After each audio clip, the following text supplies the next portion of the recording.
Hi friends, இன்றைக்கி இந்த வீடியோவில் நம்ம என்ன பார்க்க போகிறோம்னு பார்த்தீங்கன்னா, வேஸ்ட்டு துணியை வச்சு நம்ம ஒரு குட்டியாக ஆர்கனைசர் பேக்கும் அப்புறம் இன்னொன்று வந்து ஹேர் பவும் செய்ய போகிறோம். எப்படி செய்யலான்னு பார்க்கலாமா? வாங்க வீடியோக்குள்ளே போகலாம்.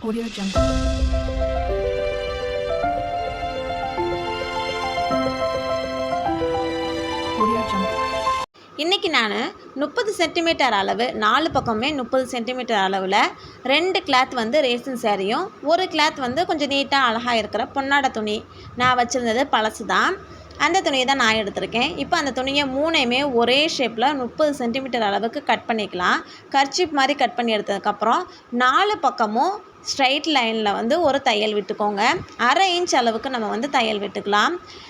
ஸ்டார்டிங் ஆரம்பிக்கும் போது கொஞ்சமாக நடு சென்டர்லேருந்து ஆரம்பித்து எண்டிங்கில் முடியும் போதும் கொஞ்சமாக கேப் விட்டு நம்ம வந்து முடிச்சுக்கணும்.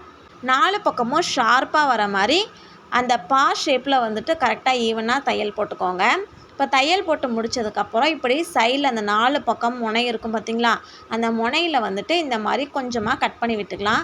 அப்போ நமக்கு ஈஸியாக எடுக்க வரும். இப்போ இந்த மாதிரி 2 பக்கமும் ஸ்டார்டிங்லேயும் சரி எண்டிங்லேயும் சரி கொஞ்சமாக நடுவில் கேப் விட்டுக்கணும்.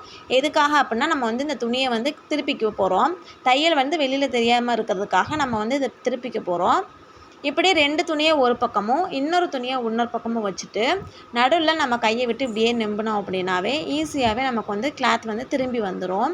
இந்த முனையிலலாம் வந்துட்டு ஏதாவது ஒரு குச்சி இருந்தாலும் சரி, ஏதாவது ஒரு பென்சில் இருந்தாலும் சரி, அந்த முனைக்குள்ளே அந்த ஷார்ப்பாக கார்னர் இருக்குது பார்த்திங்களா, அந்த கார்னர் வந்து நம்ம எடுத்து விடணும்.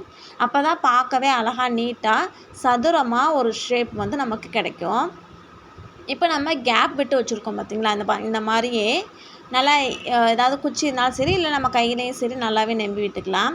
நான் வந்து ஒரு சின்னதாக ஒரு ஸ்டிக்கு மாதிரி எடுத்து அதை வந்து அந்த சைடில் வந்து நம்பி விட்டுக்க போகிறேன். அப்போனா தான் அந்த ஷேப் வந்து நமக்கு கிடைக்கும். இது வந்து ஒரு அழகாக பார்க்கவே ஒரு ஃப்ளவர் வாஷாகவும் வச்சுக்கலாம், இல்லைன்னா நம்ம ஏதாவது ஒரு திங்ஸ் போட்டு வச்சுக்கலாம். சின்ன சின்ன திங்ஸ்லாம் இருக்குல்ல அந்த மாதிரி. இது ஒன்றே ஒன்று மட்டும் வெளியில் இருந்துச்சு. இது வந்து பொன்னாடை துணி, அதனால் இந்த துணி வந்து ரொம்பவே நொழுன்னு இருந்துச்சு. பார்க்க அழகாக இருக்குது. நமக்கு நிறைய பொன்னாடை துணியில் நமக்கு கிடைக்கும். அந்த துணியெலாம் நம்ம என்ன பண்ணுறதுன்னு தெரியாமல் வச்சுருப்போம். இந்த மாதிரி ஏதாவது ஒரு சின்னதுக்காக யூஸ் பண்ணிக்கலாம். ஆனால் இந்த பொன்னாடை துணியில் வந்து ரொம்பவே நூல் வந்து பிரிஞ்சுட்டே வந்துகிட்டே இருக்குது. தைக்கிறது கொஞ்சம் கஷ்டமாக தான் இருக்குது. இருந்தாலும் சரி வேஸ்ட் ஆக்க வேணாம் அப்படின்ட்டு நான் இதை வந்து யூஸ் பண்ணிக்கிறேன். இப்போ அந்த கேப் விட்டுருந்தோம் பார்த்திங்களா, திருப்புறதுக்காக அந்த கேப் விட்டுருந்தோம். அந்த கேப்பில் இருந்தே ஃபுல்லாகவே 4 பக்கமும் படிமான தையல், அதுக்கு மேலாகவே படிமான தையல்னு சொல்லுவாங்க, அந்த மாதிரி மேலாக 4 பக்கமும் தையல் போட்டு எடுத்துக்கலாம். அப்போ அதை பார்க்க இன்னும் கொஞ்சம் நீட்டாக இருக்கும். ரொம்ப அசிங்கமாக தூக்கி தெரியாமல் இருக்கும். இது நான் அப்போயே சொன்னேன்ல, பொன்னாடை துணின்றதுனால ரொம்பவே ஒழுங்காகவே மடங்கவே மாட்டேன்ருச்சு. இந்த மாதிரி நம்ம தையல் போட்டுக்கிட்டோம் அப்படின்னா அழகாக அயன் பண்ண மாதிரி அப்படின்னு இருக்கும். அயன் பண்ணாலும் அயன் பண்ண மாதிரியே இருக்க மாட்டேங்குது. உங்கள்கிட்ட வேறு ஏதாவது கிளாத் இருந்தாலும் எடுத்துக்கலாம், இல்லை இந்த மாதிரி பொன்னாடை துணி இருந்தாலும் எடுத்துக்கலாம். அது சும்மா வேஸ்ட்டாக தானே இருக்குது, அதுக்கு நம்ம யூஸ் பண்ணிக்கலாம்.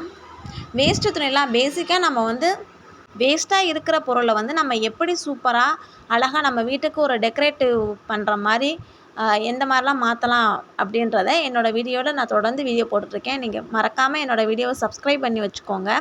தொடர்ந்து வீடியோ பாருங்கள், நான் என்ன சொல்கிறேன்னு உங்களுக்கு புரியும்.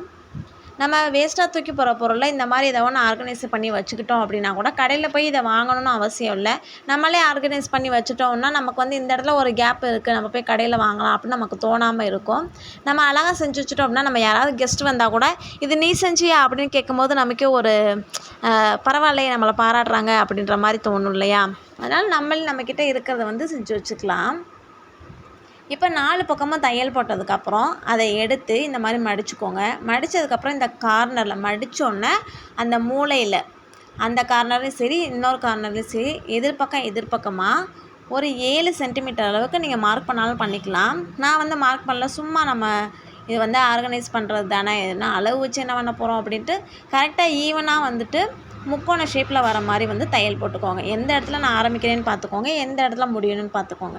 இந்த மாதிரி ஸ்ட்ரைட்டாக கிராஸாக வந்துட்டு ஒரு கோடு ஒரு ஸ்ட்ரைட்டாக வந்து தையல் மட்டும் போட்டுக்கலாம். இதே மாதிரியே அடுத்த பக்கமும், ஆனால் ஆரம்பிக்கும் போது டபுள் ஸ்டிச்சிங் போட்டுட்டு எண்டிங்லேயும் டபுள் ஸ்டிச் போட்டுக்கோங்க. ஒரே ஒரு சிங்கிள் தையல் போட்டால் போதும் ஸ்ட்ரைட்டாக. இந்த மாதிரி ஸ்ட்ரைட்டாக ஒரு தையல் போட்டுக்கிட்டோம் அப்படின்னா வேலை முடிஞ்சு. அதுக்கப்புறம் இதே மாதிரியே இன்னொரு பக்கட்டும் 2 பக்கட்டும் போடணும். இப்போ இந்த மாதிரி நடு சென்டரில் எடுத்துட்டோம் அப்படின்னா இந்த மாதிரி நமக்கு வந்து ஒரு பீஸ் வந்து கிடைக்கும். இப்போ இந்த பக்கமும் ஒரு ஸ்ட்ரெயிட்டாக தையல் முன்னாடி எப்படி தையல் போட்டோமோ அதே மாதிரியே தையல் போட்டோம் அப்படின்னா தான் ஈஸியாக வந்து நமக்கு வந்து உட்கார பாக்ஸ் மாதிரி உட்காந்துக்கும். அதனால தான் இந்த 4 பக்கமும் தையல் போடுறது. இப்போ இதே மாதிரியே எடுத்துகிட்டு அடுத்த 2 பக்கமும் அதே மாதிரியே இப்போ ஒரு பக்கத்து நம்ம 7 சென்டிமீட்டர் எடுக்கிறோம் அப்படின்னா அதே பக்கத்து அடுத்ததும் 7 சென்டிமீட்டர் எடுத்து போட்டுக்கலாம். நான் வந்து குத்து மதிப்பாக தான் வச்சு போடுறேன். அது ஈஸியாக நமக்கு வந்துடும். ரொம்ப அளவு பார்த்து போடணும்லாம் அவசியம் இல்லை. இப்போ இந்த மாதிரி நமக்கு வந்து கிடச்சிச்சு ஃப்ளவர் மாதிரி இருக்கும். அதனால தான் நான் வந்து மஞ்சள் கலரும் பச்சையை வந்து உள்ளே கொடுத்துருக்கேன். இது இப்படி திருப்பி விட்டோம் அப்படின்னா இந்த மாதிரி திருப்பி விட்டுட்டு இந்த கார்னரில் இருக்குது பார்த்திங்கன்னா அந்த கார்னரை வந்து மடித்து தையல் போட்டுக்கணும். இது ஓப்பனாக தெரியக்கூடாது. ஓப்பனாக தெரியாமல் மடித்து அந்த இடத்துல மட்டும் டபுள் ஸ்டிச் போட்டுக்கணும். 4 பக்கமுமே அந்த தையல் போட்ட இடத்துல மட்டும் டபுள் ஸ்டிச் போட்டுக்கணும். இது வந்து ஒரு இலை மாதிரி தெரியும். அதனால தான் உள்ளுக்குள்ள வந்து பச்சை கலர் நான் எடுத்துருக்கிறேன். இது இப்படியே விரிஞ்சு அழகாக இலை மாதிரி தெரியும். பார்க்கவே ரொம்பவே அழகாக நீட்டாக இருக்கும். இதை நம்ம வந்து ஏதாவது ஒரு ஆர்கனைஸ் பண்ணி வச்சுக்கலாமா, ஏதாவது திங்ஸ் போட்டு வச்சுக்கலாமா அப்படின்னு யோசிக்கலாம். அப்படி இல்லைன்னா நமக்கு இதுக்குள்ளே வந்துட்டு ஏதாவது நம்ம பேப்பர் பூ ஏதாவது செஞ்சு கூட நடுவில் வச்சுட்டோம் அப்படின்னா தண்ணிக்குள்ளே பாருங்களேன் பூ அழகாக இருக்கும். அந்த மாதிரி கூட இது நம்ம வச்சுக்கலாம். நம்மக்கிட்ட இருந்த வேஸ்ட்டு கிளாத்தில் இப்படி அழகான ஒரு கூடை மாதிரி ரெடி பண்ணிட்டோம். இதில் வந்துட்டு நூல்கண்டு இந்த மாதிரி போட்டு வச்சுக்கலாம். இல்லை ஆரி ஒர்க் பண்ணுறவங்க பாசியும் போட்டு வச்சுக்கலாம். நான் வந்து டிவி கிட்ட வந்துட்டு இந்த மாதிரி ஒரு ஃப்ளவர் போட்டு வைக்கலான்னு சொன்னேன் பார்த்தீங்களா, அந்த மாதிரி ஃப்ளவர் பாட்டாக நம்ம வச்சுட்டோம் அப்படின்னா பார்க்கவே ரொம்பவே அழகாக யூனிக்காக இருக்கும். நெக்ஸ்ட்டு வந்து இப்போ நம்ம ஹேர் போ தான் ரெடி பண்ண போகிறோம். ஆஸ் யூஷுவல் இது வந்து எல்லாத்துக்குமே தெரிஞ்சது தான். ஆனால் ஒரு சில பேர் என்ன பண்ணுவாங்கன்னா தையல் போடாமல் சும்மாவே துணியை மடித்து ஸ்டிச்சிங் பண்ணுவாங்க, கையிலே ஸ்டிச் பண்ணுவாங்க. நம்ம வந்துட்டு இந்த துணி வந்து ரொம்ப நெல்லுன்னு இருக்கிறதுனால இது ஈஸியாகவே தையல் வந்து பிரிஞ்சுட்டே வந்துட்ருக்கோம். அதனால் இப்போ நான் வந்து இந்த மாதிரி ஒரு 4 இன்ச் அளவுக்கு சைடில் 4 இன்ச்சு லென்த்து வந்துட்டு ஒரு 10 இன்ச் அளவுக்கு எடுத்திருக்கேன். எடுத்துட்டு இதை வந்து 4 பக்கமும் தையல் போட்டு அதை திருப்பியிருக்கிறேன். இதுவுமே என்கிட்ட இருக்கிற வேஸ்ட்டு கிளாத்து தான். இதில் நான் வந்து ஒரு சுடிதார் தைச்சேன். இது வந்து ஒரு சாரீ, பழைய சாரீ. ஒரு சுடிதார் தைச்சது போக மீதி கிளாத் இருந்துச்சு. அந்த கிளாத்தை நம்ம எப்படியாவது யூஸ் பண்ணிக்கலாம் அப்படின்ட்டு இந்த மாதிரி ஒரு ஹேர் போ வந்து நான் இது வரைக்கும் செஞ்சதே இல்லை. அது பார்க்கவே ரொம்ப அழகாக யூனிக்காக நீட்டாக இருந்துச்சு. சரி நம்மளும் செய்வோமே அப்படின்ட்டு தான் வேஸ்ட்டு கிளாத்தை எடுத்து நான் இப்போ செஞ்சிட்ருக்கேன். இந்த மாதிரி நம்ம இன்னொரு கிளாத்தையும் எடுத்துகிட்டு அது வந்துட்டு எத்தனைனா ஒரு 8 இன்ச் அளவுக்கு சைடில் 8 இன்ச் அளவுக்கு அகலமும் லென்த்து வந்து ஒரு 15 இன்ச் அளவுக்கு லென்த் எடுத்துக்கோங்க. எடுத்துகிட்டு 4 பக்கமே இதே மாதிரியே தையல் விட்டுக்கோங்க. தையல் விட்டு நான் இந்த இடத்துல திருப்ப போகிறேன். அதனால் கொஞ்சமாக கேப் விட்டு முன்னாடி நம்ம எப்படி பண்ணோமோ அதே மாதிரியே கொஞ்சமாக கேப் திருப்புறதுக்காக கேப் விட்டு அந்த இடத்துல மடித்து ஸ்டிச் பண்ணிக்கலாம். இப்போ அழகாக நீட்டாக வந்து 2 கிளாத் வந்து நமக்கு கிடச்சிரும். ஒன்று வந்து சின்னதாக இருக்கணும், இன்னொன்று வந்து பெருசாக இருக்கணும். இது ஏன்னா அடியில் வந்து தொங்குன மாதிரி தெரிஞ்சால் தான் இன்னும் அழகாக நீட்டாக இருக்கும். நீங்கள் வந்து இது மாதிரி என்கிட்ட மிஷின் இல்லை, தையல் நான் வந்து போட மிஷின் இல்லாதனால நான் எப்படி இது செய்கிறது அப்படின்னா நம்ம கையிலேயே செஞ்சுக்கலாம். இந்த மாதிரி தையல் போட்டு தான் செய்யணும்னு அவசியம் இல்லை. தையல் போடாமல் செஞ்சால் நூல் பிரிஞ்சுட்டே வந்துடும். அது இன்னும் அசிங்கமாக இருக்கும், நம்ம முடியல மாட்டோம். இதுனா நம்ம 4 பக்கமாக தையல் போட்டும் போது நம்ம முடியலையும் மாட்டாது. முக்கியமாக பேசிக்காக சுருட்ட முடி உள்ளவங்களாம் இது மாதிரிலாம் போட முடியாது. ஆனால் இந்த மாதிரி தையல் போட்டுட்டு போட்டோம் அப்படின்னா சுருட்ட முடி இருக்கவங்களுக்கு கூட மாட்டாமல் இருக்கும். எனக்கெலாம் சுருட்ட முடி தான், அதனால் ஈஸியாகவே மாட்டிடும். இந்த மாதிரி செய்யும் போது சுருட்ட முடிங்களுக்கு கூட இது அழகாக போட்டுக்கலாம். இப்போ 2 பீஸ் வந்து நமக்கு கிடச்சிருச்சு. இப்போ மேலே இருக்கிற பீஸும் கிடச்சிருக்கு, கீழே ஒன்றும் கிடச்சிருக்கு. இப்போ ஒரு ஊசி எடுத்துக்கோங்க. ஊசியில் வந்துட்டு நூல் கோர்த்துக்கலாம். நான் வந்து பிளாக் கலர் நூல் வந்து கோர்த்துக்கிட்டேன். சென்டராக வந்துட்டு இந்த மாதிரி ஈஸியாகவும் தைக்கலாம். அப்படி இல்லை அப்படின்னா இப்போ தான் ஸ்டார்டிங்கு எனக்கு தெரியாது அப்படின்னா இந்த மாதிரி ஸ்ட்ரைட்டாக ஒரு லைன் போட்டுக்கோங்க. வரைஞ்சிட்டு ஊசியை வந்து நம்ம சாதாரண தையல் எப்படி போடுவோமோ அதே மாதிரியே தையல் வந்து போட்டுக்கலாம். போட்டுட்டு நடுவில் வந்து நல்லா சுருட்டி விட்டு இந்த மாதிரி 4-5 சுற்றிக்கலாம். சுற்றிட்டோம் அப்படின்னா அழகாக சூப்பராக வந்துட்டு இது வந்து ரெடியாகி வந்துடும். இப்போ நடுவில் நம்ம போட்டிருக்க தையல் வந்து தெரியக்கூடாதுன்றனால என்கிட்ட இருந்தால் பழைய லேஸ் எடுத்திருக்கேன். இந்த லேஸை எடுத்து அதையும் அதே அளவுக்கு வச்சு நடுவில் வந்து தையல் போட லேஸும் பிரிஞ்சு போயிடாத அளவுக்கு நம்ம வந்து லேஸோடு சேர்த்து ஒரு தையல் போட்டு எடுத்துக்கலாம்.